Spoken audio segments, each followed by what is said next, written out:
We are back. We put the disappointment of the Champions League final behind us and we go again in season 2032/3, I think. We've lost one of our best players from last season, but we're not going to let us get that down. That Champions League is going to be ours. If it's not this season or not next season, it'll be the season after that or the season after that, and we're going to keep going unless Football Manager 18 comes out before we win the Champions League. But that's not going to happen, I'm confident.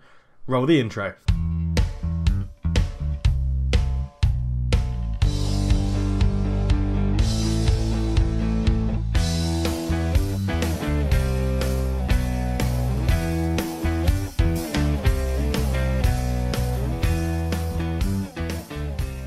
Hello and welcome back to the NK Maribor Save. I am Cultured Left Foot and it's a pleasure to have you with me.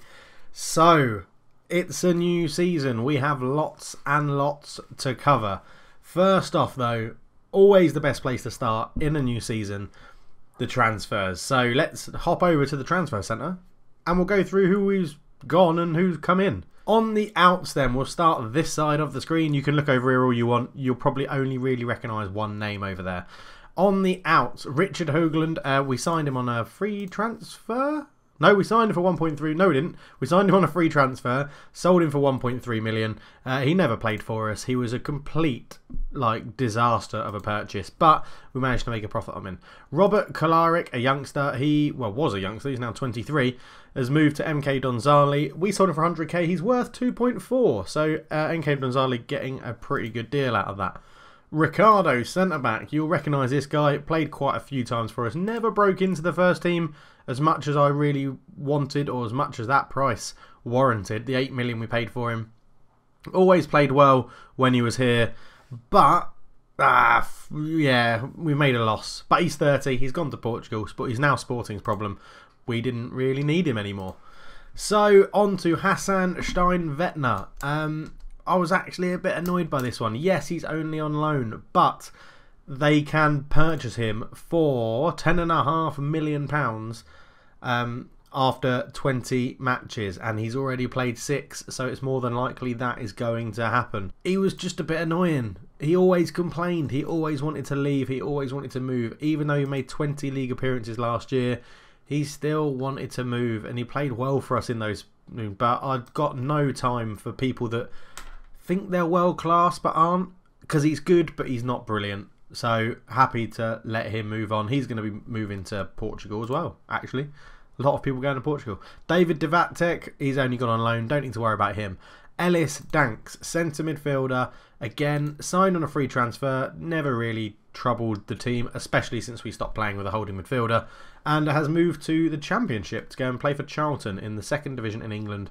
And he's started very, very well for them. He'll probably get a big money move off the back of this season, I imagine, back into the Premiership. Did well for us, but again, not really needed at the club. And now I look at him, his stats actually aren't that good. So Ellis Danks has gone as well. Dario Matic is a guy we've bought in and now gone on loan.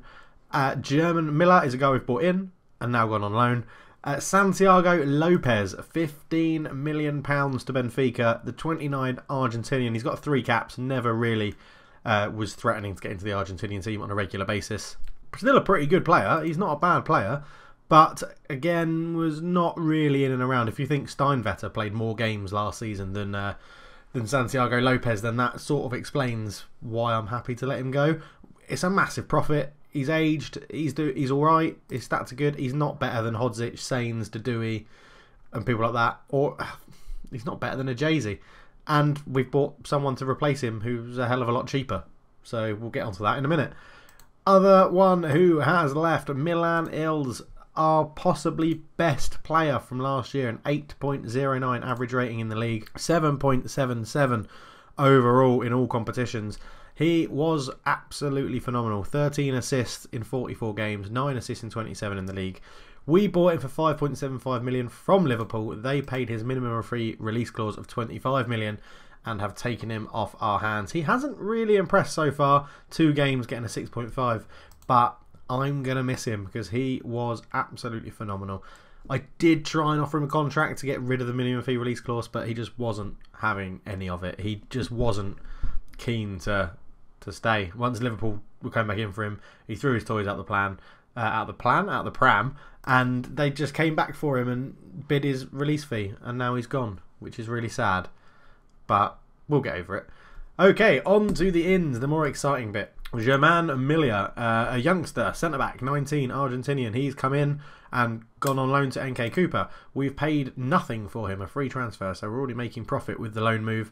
I think he's going to turn into something quite spectacular as a centre-back. His determination is 20, normally a good indication that he's going to work his absolute balls off to fulfil all that potential. The next one is also another youngster, Dario Matic, signed from our feeder club, NK Ozerk in Croatia.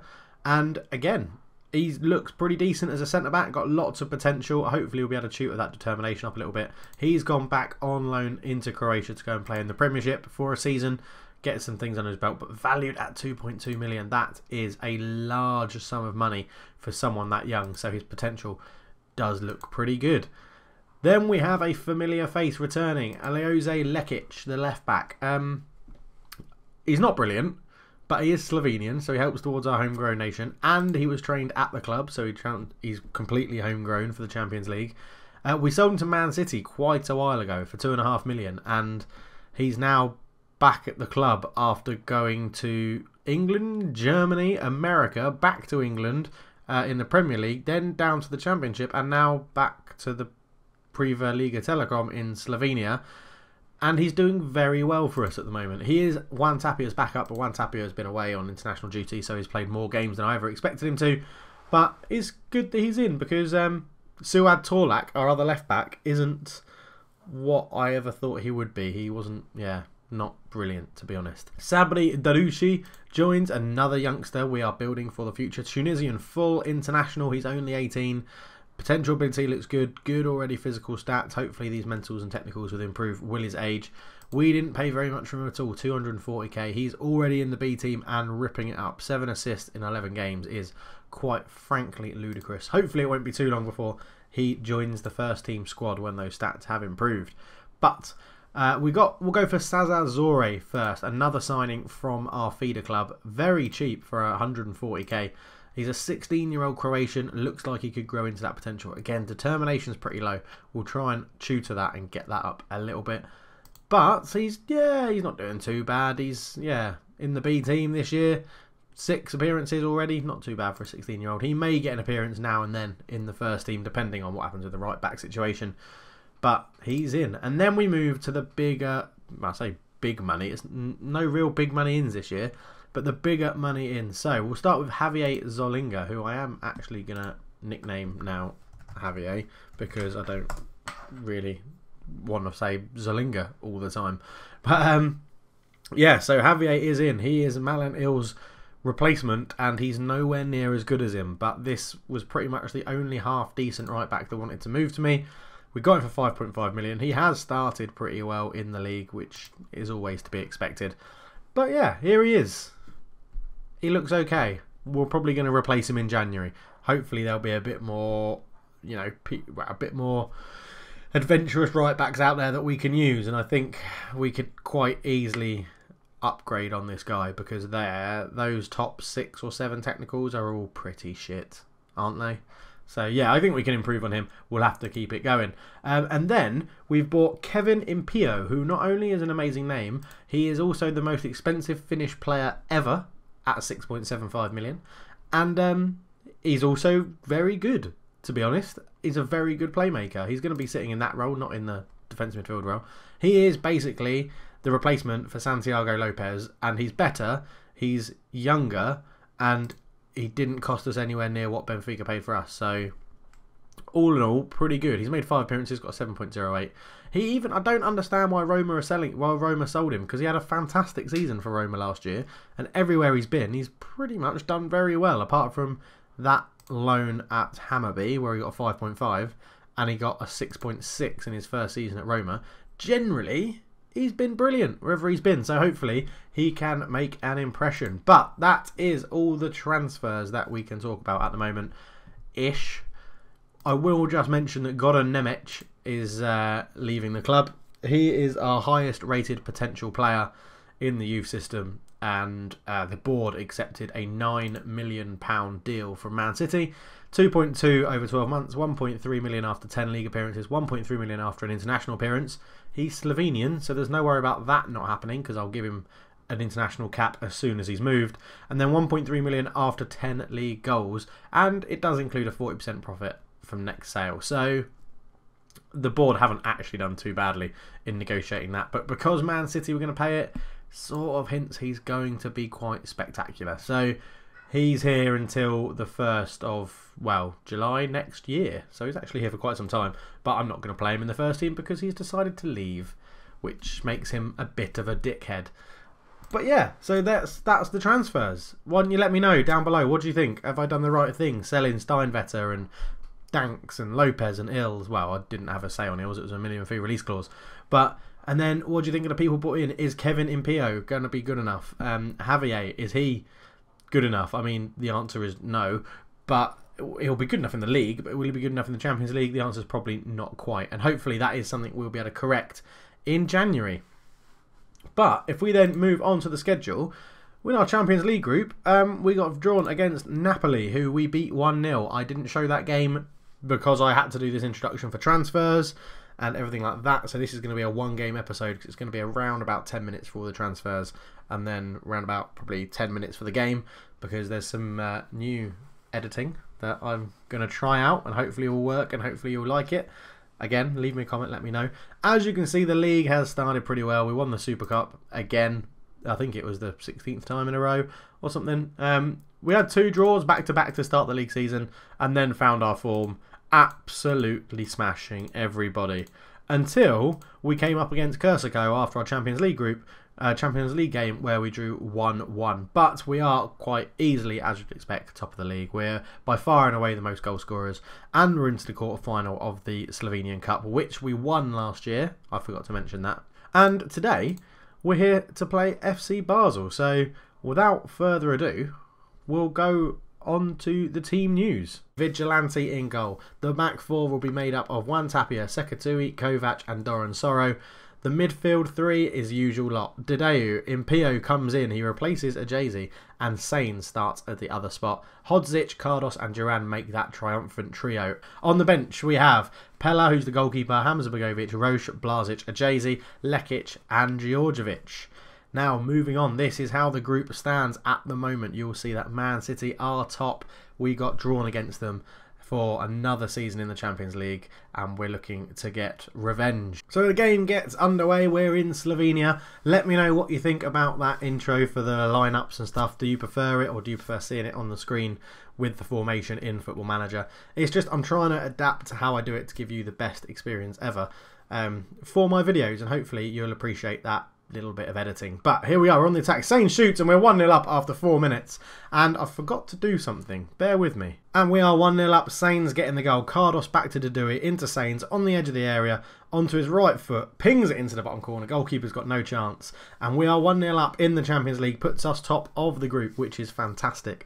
And you'll notice also I've made myself slightly smaller in the corner because I was getting some feedback to say when an attack goes down the left side, no one knows what's going on. Sane's heads over from 4 yards. It is not good enough. But yeah, let me know. Do you like that editing? Do you like the fact I'm now smaller in the corner and you can see the whole pitch, which I realise may have been an error on my part for the whole length of the series previously. And what do you think of the transfers? That's the most important thing. Let me know in the comments below, and it'll be really good to hear from you guys as we tick down towards half time. And I've just been whittering on about editing and all things like that, but we are 1-0 up and we are still top of the group. I'm going to tell them there's room for improvement. Someone, who's that, looks absolutely delighted with that. There's obviously a lot more to come from everybody, so get out there and give me a bit more. Looks delighted. It was Sekatui looked absolutely thrilled that I told him he could play better.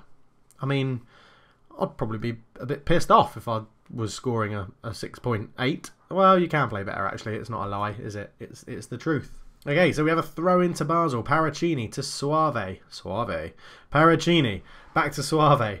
He's getting on the ball a lot. Paracini, Suave, Blanchet. Oh, Kovac intercepts really well. He's still pissed off. Kovac still really wants to go. I'm basically forcing him to stay beyond his will, so I'd expect him to go to the press and say he's being treated like a slave. As Blanchard puts it in and Jekyllin hits the post, and we are lucky to get away with that again. I just ramble on about stuff and forget to commentate on the game as Gashvend puts a terrible corner and Hodzic gets it away up to Duran. Nothing's going to come of this, I don't think. It doesn't. But they have another corner. Kovac heads it away. Jurgesman gets there. Tackled well by Sains. His deflection goes straight to Jekyllin. Bloody hell, Vigilante makes a save. Let's just, we're just going to quickly make some changes here. We're going to sit a little bit deeper. We're going to lower the tempo down a little bit. And we might as well actually retain the possession. Just because we're 1-0 up, we don't need to force anything at the moment. We're still going to keep the overlap on because I want to see the wingers, or some width to the formation. Duran isn't having a good game, so we're going to take him off and he'll be replaced by Jean-Marie Udouche, who is officially now our hot prospect in the club. So we'll have to see how he does. But Man City have taken the lead against Napoli, so they've now gone top of the group as Hodzic gives it into Sains. Back to Hodzic. Into Dudui. We're passing it around well. Cardos, he's through. Can he cut it back? He does. Roche is there, but he heads over the bar from very close range as well. And are we going to rue these missed opportunities? With 8 minutes to go, I've learnt now that that Man City Cup final has made me very jittery about formations and not doing enough to... When you've got a win, just, you know, pad down and take it. Don't be an idiot chasing for more goals. So I think what we can do here is we're just going to knock everything down so that we can basically hold tight. That's all we need to do. You'll notice that Javier isn't in the starting lineup. He was bought too late to be registered for the Champions League. As we put a ball in, it comes to Roche. There's the final whistle. It's a 1-0 win. We sit in second place in the group. It will come. Looks like it's going to come down to the next episode, the double header against Man City, which will be in the next episode. And yeah, it's interesting. But a 1-0 win, not the wow, 2 wins from 2. I'm delighted with the results. That's what he's capable of. Always good to get an early goal. He's a very good player. There we go. We get some money. Sains impresses. Blah, blah, blah, blah. Not the most convincing of wins. We did only set them down to 5 shots, but they did hit the post, and they've had hardly anything of the ball. We are really... yeah. The league is easy. The league is very easy. We know that. The Champions League is what we're going for. We've won the Europa League twice. I don't think we're far away from winning the Champions League. What is annoying is everybody else in the competition from Slovenia is really poor, and it just means our coefficient just falls off a cliff. If one of them don't win at least one game in the group, it all comes down to me. So the league, I got to the final of the Champions League last year and the league reputation dropped by 2 places. 1, I think that's a broken mechanic, and 2, that shows how bad everybody else is in Europe, and it's really, really annoying. Look at Ljubljana. They lost to FC Copenhagen 2-1. They've got Dynamo Zagreb, who they could beat, and they've got Olympiacos, who they could beat, but they're not going to. They're not going to beat them. It's so easy to predict it. I mean, if you look at, I think it was Domzale are in Europe as well. They're still in Europe, so they are in, but they've lost 1-0 to Dnipro, who are terrible. I mean, if you think about if I played Dnipro, I'd absolutely smash them. At least they had to beat Victor Pilsner to get here. They got through by the skin of their teeth with a 1-0 win at home after drawing 1-1 away. And like they got Besiktas, who they're going to lose to, Athletic Club, who they're probably going to lose to. It's just so frustrating, and I'm trying to sell them players to make them better, and they're just not having it. They're just not. They don't want to buy them. I don't know whether it's because it's the wages or my players don't want to move because it's such a lower reputation club than what they're at the moment. And then the other one was Cooper, and NK Cooper were awful. They got knocked out in the qualifying round to fucking Wolfsburg AC, who are not very good at all. As you can tell, this is really frustrating me that the teams aren't playing very well, and there isn't that much I can do about it. I'm trying to help them out, and I'm trying to give them players. Like I said, MK Domzale bought that guy, I've forgotten his name already. The guy, 100k for Robert Kalaric, and he's worth 2.4. That I'm really selling them at cut down bug-like prices, and they're just still not very good, and it's really annoying. And I don't know if it's the managers, I don't know what it is. Their key player is a player that I sold them over in Silla. Yeah, it's absolutely frustrating. Really, really is frustrating. But anyway, that's enough of my rant. I think what we'll do is leave this episode here. Thank you very much for watching, guys. Please leave a comment down below and let me know what you think of the new editing with the formation and the smaller video and the transfers, definitely. And yeah, we'll be back for the Man City doubleheader, where hopefully we can enact some revenge on them and make up for losing that Champions League final. But thank you very much for watching, guys. I'll chat to you all very, very soon. But for now, I'm out. Cheers.